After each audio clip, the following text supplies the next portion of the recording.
Radio bajka Pepeljuga. Davno nekad bio neki vlastelin koji se ostavši udovac ponovo oženio. Njegova druga žena bila je jedna udovica. Toliko uobražena i ohola da to niko nikad nije video.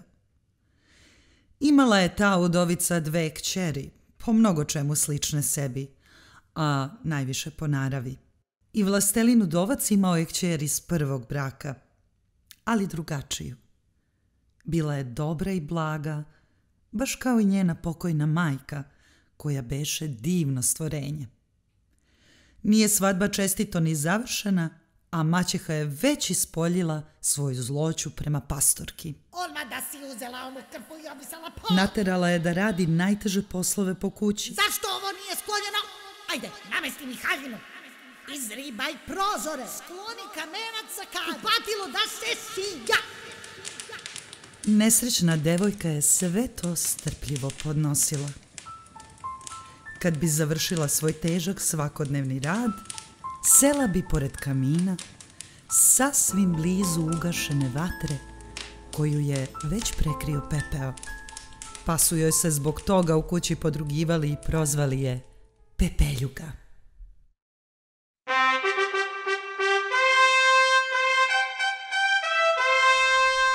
Jednoga dana kraljev sin je objavio da će se u dvoru uskoro održati veliki bal, na koji poziva sve vlastelinske devojke, pa čak i udovičine kćeri, pošto su i one spadale u to otmeno društvo. Pažnja, pažnja! Pozivaju se sve devojke iz otmenog društva na kraljevski bal. Bila je to nova nevolja za Pepeljugu, dok su njene sestre po ceo dan pričale samo o haljinama. Oblačile se i presvlačile i ni o čemu drugom nisu razmišljale.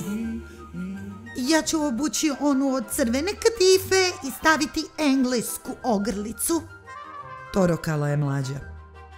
Ja ću onu jednostavnu suknju, ali zato ogrtač sa zlatnim cvetovima i dijamantski broš.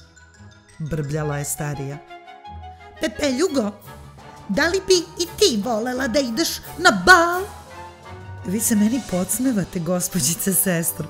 Zar je takav bal za mene? U pravu si. Svi bi se smejali da vide na balu upepeljenu sluškinju. Stegni taj pojas! Ja!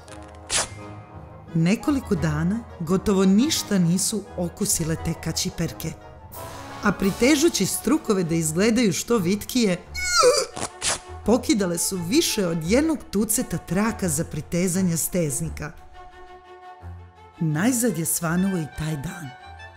Otišle su, a Pepeljuga ih je otpratila pogledom dokle god su se videle. A onda je briznula u plač. Videći je tako uplakanu, njena kuma Vila iznenada se pojavi i upita. Dete moje, šta se to dogodilo? Ja bih tako htela, grcala je Pepeljuga, ali joj jecaj zaguši reči. Htela bi da odeš na bal, zar ne?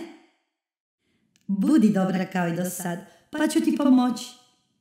Hajde, donesi mi iz bašte jednu bundevu. Ajde, brzo! Pepeljuga pohita i donese kuma Vili najveću bundevu iz bašte, pitajući se kako to pomoću bundeve može da se ide na dvorski bal. Vila tada izbuši bundevu i sastruga sve iznutra, a onda je taknu svojom čarobnom vilinskom palicom i bundeva se pretvori u divne pozlaćene karoce. Posle toga odoše do mišolovke i tu nađoše 6 uhvaćenih miševa. Kako je kog Vila doticala palicom, on bi se istog trena pretvarao u prekrasnog konja. Kad je na kraju sve to tako lepo napravljeno, Vila reče Pepeljugi. Eto, sad vidiš čime ćeš ići na bal. Da li ti se sviđa? Sviđa mi se, ali kako da idem u ovoj odrpanoj haljini. Na to se dobra kuma Vila samo osmehnu i dotače je vilinskom palicom. Za tren oka se ona stara odeća preobrati u divnu balsku haljinu ukrašenu zlatnim i srebrnim vezom. Zatim joj je dočarala i cipelice, najlepše na celom svetu. Cipelice od čarobnog vilinskog stakla, stvorene samo za Pepeljugine noge, ni za čije druge. Tako opremljena, Pepeljuga se pope u karuce, spremna da krene, ali joj Vila još reče: Pazi dobro, kumče moje, po svaku cenu moraš se vratiti pre ponoći. Ako ostaneš na baluma i trenutak duže, karuce će opet postati bundeva, konji miševi, a tvoja divna haljina ponovo će dobiti pređašnji oblik. Pepeljuga čvrsto obeća kumi da će se držati tog uputstva, pa ode.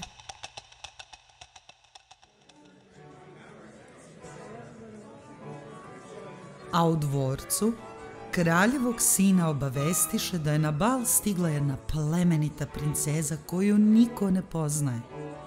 Mladi kraljević pohita da dočeka gošću, pruži ruku Pepeljugi da siđe iz karuca i doprati je do balske dvorane među ostale zvanice. Kad se Pepeljuga pojavila, zavladala je potpuna tišina. Prekinula se igra, umukle su violine i ostali instrumenti. Toliko su svi obratili pažnju na izvanrednu lepotu nepoznate pridošlice. Potom je prostrujao pritajen žamor.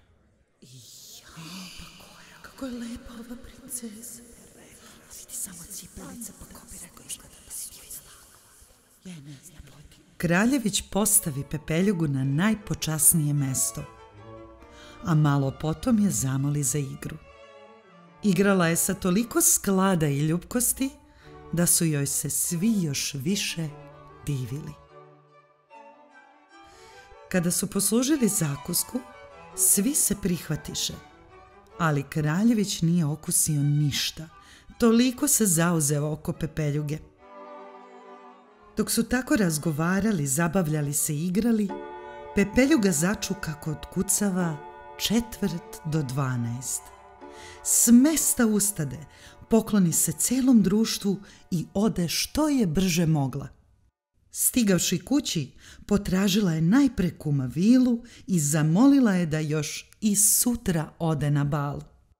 I dok je ona pričala kumi šta se sve tamo događalo, sestre zakucaše. Hvala ste se zadržale. Uzviknu Pepeljuga dok je otvarala vrata, zevajući i trljajući oči kao da se tek sad probudila. Malađa reče: Kako je samo bilo lepo na balu. Upoznale smo najlepšu princezu. Lepšu nikad nismo videle. Jeste, najlepša je. Javila nam se, zamisli. Jedino se nama javila od svih na balu. Jeste, javila nam se. Čekaj da skine pojas. Pepeljuga se o sebi veselila na te reči, pa upita: Zar je zaista toliko lepa? O, kako bih bila srećna da mogu da je vidim. A zatim se obrati mlađoj sestri: Gospođice sestro, pozajmite mi svoju žutu haljinu, onu običnu koju nosite svakog dana. Baš si mi uzela reč iz usta. Nisam luda da dajem svoju haljinu jednoj takvoj prljavuši. Pogledaj se. Pepeljuga je i očekivala takav odgovor.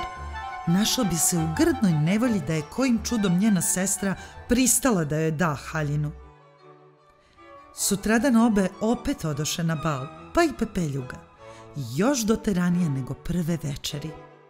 Kraljević se nije odmicao od nje. Neprekidno joj je šaputao nežne reči, pa se Pepeljuga tako divno provodila da je potpuno zaboravila na kuminu preporuku. I dok je verovala da je tek prošlo 11, odjeknu prvi otkucaj ponoći. Devojka skoči i pobeže hitro kao košuta. Kraljević pohita za njom, ali nije mogao da je sustigne. Trčeći tako, Pepeljuga ostavi za sobom jednu staklenu cipelicu koju princ uze i zadrža. Pepeljuga je stigla kući sva zadihana, bez karuca i lakeja, u onoj odrpanoj haljini. Od sve lepote i sjaja beše joj međutim ipak nešto ostalo. Ona druga staklena cipelica. Kad sestre stigoše kući sa bala, Pepeljuga ih upita da li su se dobro zabavljale i da li je ona lepa princeza i danas bila. Sestre joj sve ispričaše. Lepotica je zaista bila, ali otišla čim je ponoć počela da otkucava. Otišla je tako žurno da je spala jedna cipelica, mislim jedna neviđena staklena cipelica. Da, jedna neviđena staklena cipelica. I onda je Kraljević uzeo tu cipelicu, jel? Da, uzeo je tu cipelicu i onako sve vreme... Dokle god je trajao bal, držao je tu cipelicu netremice i posmatrao, zato što je on očito zaljubljen u lepoticu sa čije noge spala, jel tako? Da. Sestre su govorile istinu, jer nekoliko dana posle toga kraljev sin naredi da dobošari razglase po celoj zemlji. Pažnja, pažnja! Kraljević će se oženiti onom devojkom kojoj staklena cipelica bude pristajala, ali tako da se odmah vidi da je njena. Sa probama se odmah počelo. Sa princezama, zatim sa vojvotkinjama i groficama. Nastavili su sa svim devojkama na dvoru, ali uzalud. Najzad su došli do Pepeljuginih sestara. Kuraj, cipelicu, jače, stavi prste. Ma ja ću da stanem u tu cipelicu, evo, da savijem prste, ja! Jadnice, šta sve nisu pokušavale kako bi ugurale svoje noge u majušnu staklenu cipelicu, ali u tome nikako nisu uspevale. Dajte mi da probam još jednom. Dajte molim vas. Ja, neće, zašto neće? Dajte meni ovam.